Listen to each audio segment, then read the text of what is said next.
Good morning, Rabbi. We are learning Mishnah Yevamos, Perek Aleph, chapter 11, Mishnah Daled, Mishnah 4, and we are in the middle of the Mishnah. Now, the case of the Mishnah is where you have a mother-in-law and a daughter-in-law. They both have sons, and the case is that, I mean, the way the Mishnah had it was, they both have sons. They have sons that some of their sons got mixed up. We don't know whose son it is. Is it the mother-in-law's son or is it the daughter-in-law's son? They also have sons that didn't get mixed up. So we know that each one has sons that we know who exactly their mother is. And then you have sons who don't know who their mother is because those sons got mixed up. And if they don't know who their mother is, they also don't necessarily know, they don't know who their brother is. Is it their brother? Or it could actually be their nephew. It could be, when you're talking about the sons that are not mixed up, regarding the sons that are mixed up, there's a question is, are they brothers? Are they uncles? Are they nephews? All these are questions because they were born from a mother-in-law and from a daughter-in-law.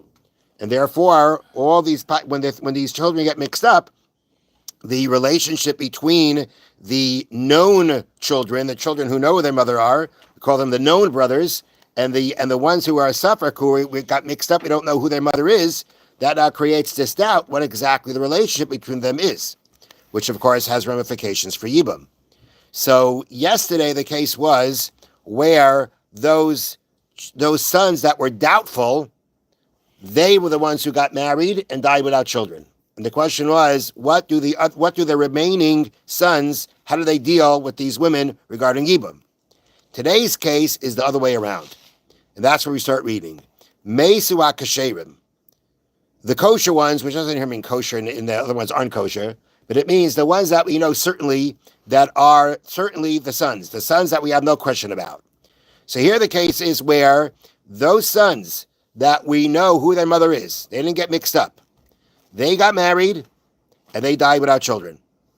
And now the question is going to be, what do now the sons that got mixed up, what do they do now regarding the Yibam for the wives of those brothers that we certainly know who their mother was?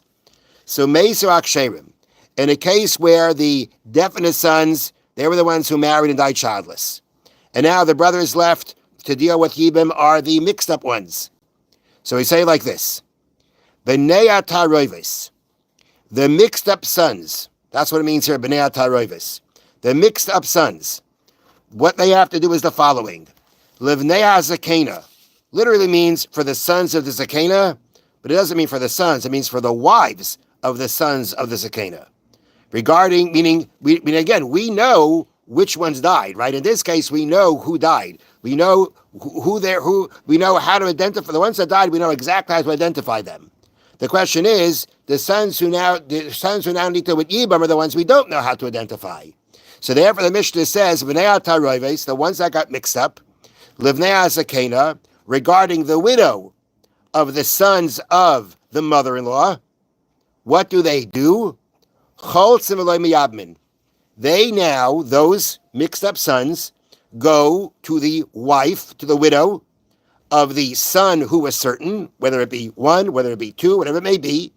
They now will go over to her, and Chol Tzimmeloi Miyabmin. They will perform chalitza, but will not perform yibum. Why? Because shusveik eshes achiv veishes achiyaviv. Because when approaching this woman, when looking at this woman, there is a doubt. She could be the wife of his brother, but she could also be the wife of his uncle, of his father's brother. Because depending on who they are, that makes a difference who the sons of the mother-in-law are. Meaning, when you look at them in regard to the sons of the mother-in-law, they can either be now again, if they are the actual sons of the mother-in-law, then okay, then this is their sister-in-law. They have to do yibam on. But if they're not the son of the mother-in-law, they're the son of the daughter-in-law, then this man, right, is their uncle. Then this man was their uncle, rather. This woman is the wife of their father's brother. And therefore, if that's the story, then there's no yibum. I mean, forbidden them to, and of course, there's no yibum. There's no mitzvah of yibum when it comes to your uncle's wife, and not only that, she's an Arab. She's forbidden. And so this woman, regarding each one of these mixed up children, mixed up sons, they have this issue. They have this question about her. Okay, so they can't do yibum. They can't marry her, but they'll do a chalitza to her. Because in case it is their sister-in-law, they'll do chalitza, and whatever human connection that she has to them will be taken off. Okay, so that's what we mean. Chalitza meloi miyabmin, they will do chalitza not yibum. Shu sveik eishes acha ve'eishes achi aviv. Because regarding them, it's a doubt of, is it their brother's wife, or is it the wife of their father's brother, is their uncle's wife? Okay, so that's what they have to do, regarding the widows of the sons of the mother-in-law. Uvenei hakala. And now, what do these, again, mixed up sons do regarding the widow of the son of the daughter-in-law? Again, we know exactly who the son of the daughter-in-law was. He was the one who died. The one who died, we know that he was the son of the mother-in-law. Now the question is, what do the doubtful remaining sons, what do they have to do now? Now, says the Mishnah, and regarding the widows of the sons of the daughter-in-law, what do these mixed up sons, these sons that have a doubt on them, what do they do? Echad chaylitz. One of them does chalitza. The other one can actually do yibam. Why is that? Because the Mishnah doesn't elaborate, but let's see now. This is the son of the daughter-in-law, no question. Okay, so now regarding these mixed up sons, regarding them, what is the question about this woman? What is the question about this widow? Again, she is either their sister-in-law, because if they were the sons of the daughter-in-law, it was their brother who died and they have a mitzvah of yibam.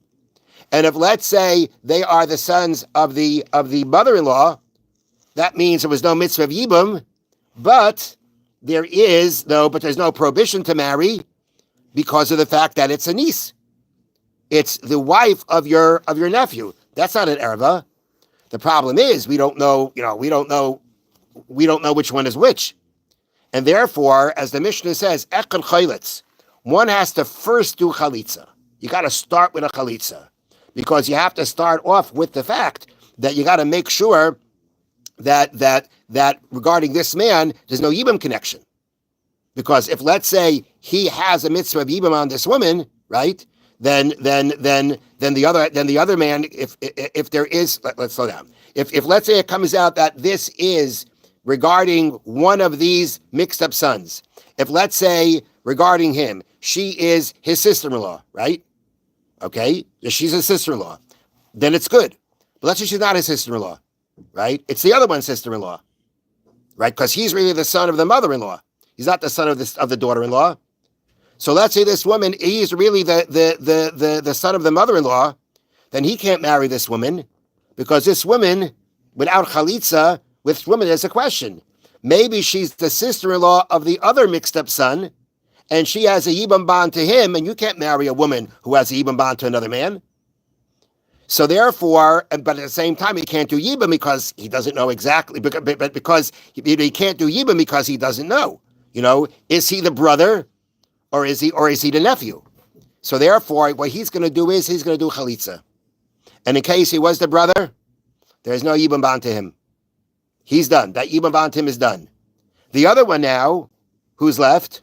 Okay, now let's look at him. It could really be his sister-in-law, right? Or it could be his aunt, his father's brother's wife. No, sorry, another way. Or it could be no. It could either be, it's either going to be his, right, it's either, his question is like this, right? We're now approaching the widow of the son of the daughter-in-law.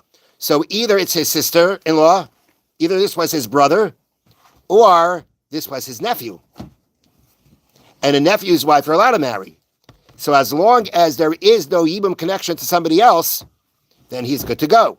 Because if it is his sister-in-law, if let's say he was the son of the daughter-in-law, then he's supposed to be doing yibum. If he was the son of the mother-in-law, well then the other one did yibum in case if he was the son of the because he would have been the son of the daughter-in-law. He did chalitza. There's no yibam bond to him, and now what's left to him? Either he's got a yibam mitzvah to do, or there's nothing.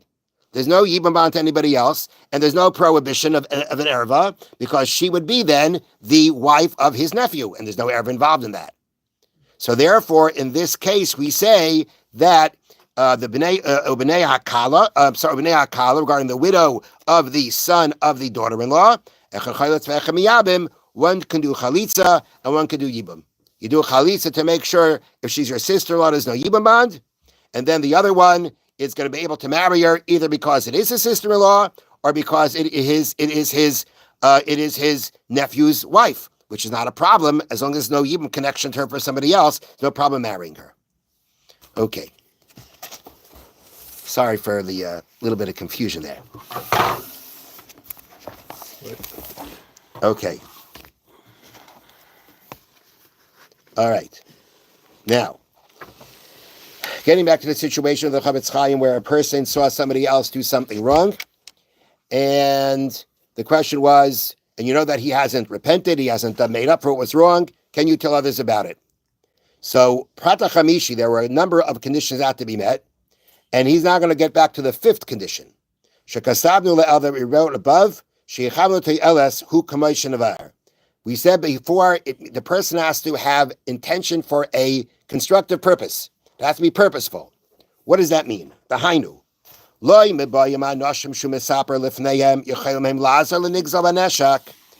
course, if by telling these people what happened, they could actually help the person who was stolen from, who was cheated, okay, then, right? If they can go ahead and they could actually take care of this, they could repair what's going on. They could get the person to return what was stolen. They can get the guy to pay somehow or another. They can go ahead and help the person who was embarrassed. Then for sure, it's proper to tell them. But even if, let's say, by telling other people, you will not be able to accomplish that.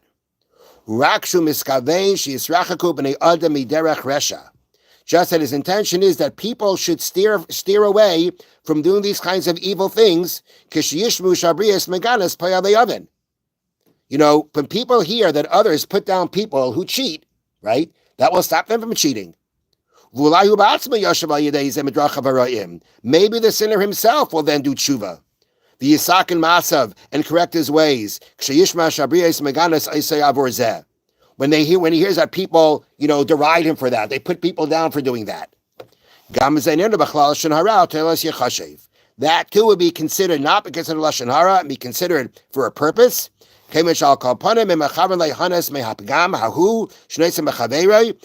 his intention of telling others about it is not to have any kind of personal benefit from the blemish he's putting in his friend, but to actually stand up for the truth.